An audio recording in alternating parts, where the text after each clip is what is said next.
And I've never sat down with her and like explained autism or anything like that. And I don't know if I should or I shouldn't. Like, I don't know if I should make a big deal about it. Obviously, she hears me talk about it all the time. When she was really little, like when she was 3, and I'd be like with Amber, and we'd be talking about autism and stuff. Anytime I would say that word, she'd shut my mouth. Yeah, she'd put her hand on my mouth. Like, she didn't want to hear it. Oh, that is very interesting. Well, yeah, no, that's actually... And I don't feel like I've ever said anything that, was like bad, No. But she obviously, she didn't want to hear it. Oh, that is so interesting. Yeah. Well, I mean, there may be a time, and maybe it's soon, or maybe it's not, but to talk to her, and it's not so much maybe about the label, but just about people have different things that are easy for them, and people have different things that are hard for them. And kind of helping her, not just making it about her, but you can include, yourself, Daddy. We all have different things. And usually what I've done is that's kind of one of the first step types of talks into this talking about autism. But then you kind of say, these things that are hard, there's a word for that. The word is called autism. So it frames it really differently in their mind than it's like you have the, but just like if, things maybe Daddy or you have, if things that are hard for me are this, and this, and that's called, anxiety or, depression or food allergies or, whatever it is. But that way it's kind of more on a very like neutral level. It's not kind of you're different and this is what you're called. Yeah. So you kind of just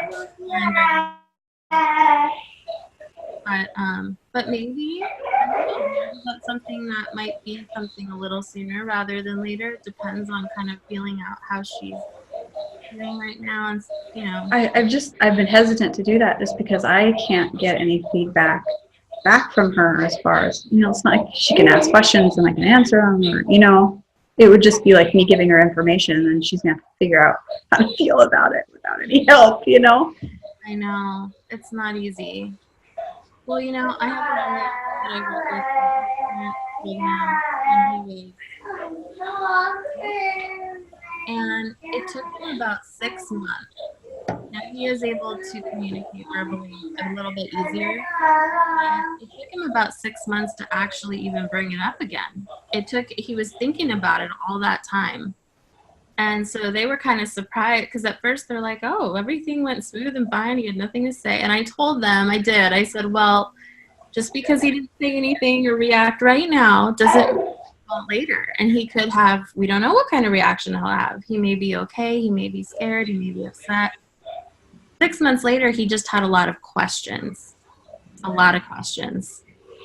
And so, and probably for 6 months after that, he kept asking questions. And now he's kind of like, all right, I get it. But he had a delay in terms of kind of sorting it out for himself. And I think that's important to remember for anyone.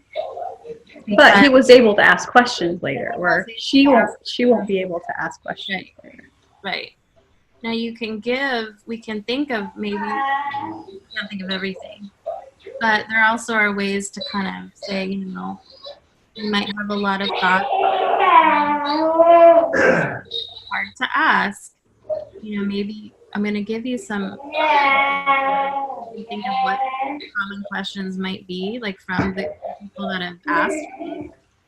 I mean, again, she's different questions, but I think some of them are very good questions. Like, you kind of have to tailor it to the person.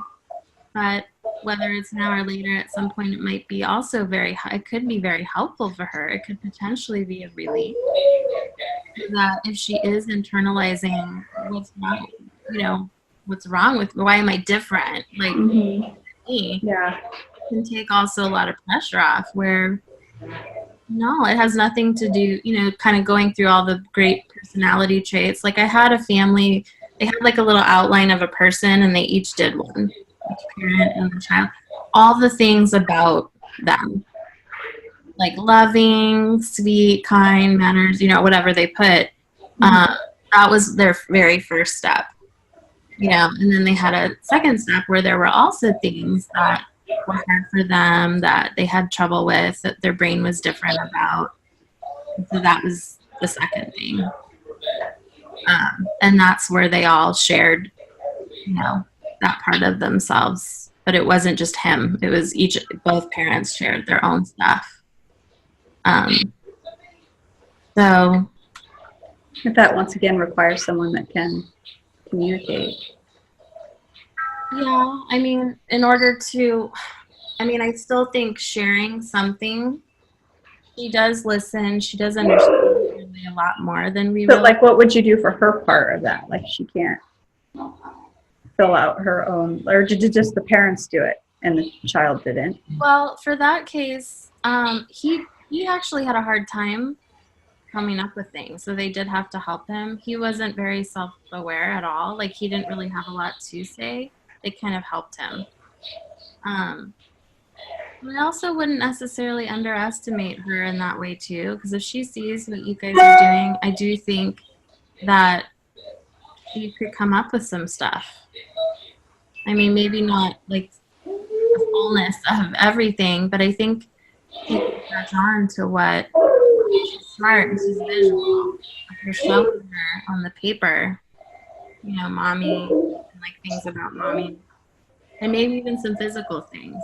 So maybe that concrete part can set in, or like for daddy, like long hair, just things. I think that could help give her a reference point. But I think there's a lot to think through with that. However, I think, there's pluses and potential minuses, but I think kind of seeing, like, adjusting the mindset, like you're doing, kind of focusing more of the, like, playful guiding, focusing on competence, I think is really good.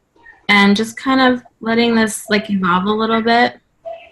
Once you've made a little bit more of those adjustments, I think we'll get new information about, what might be next for her.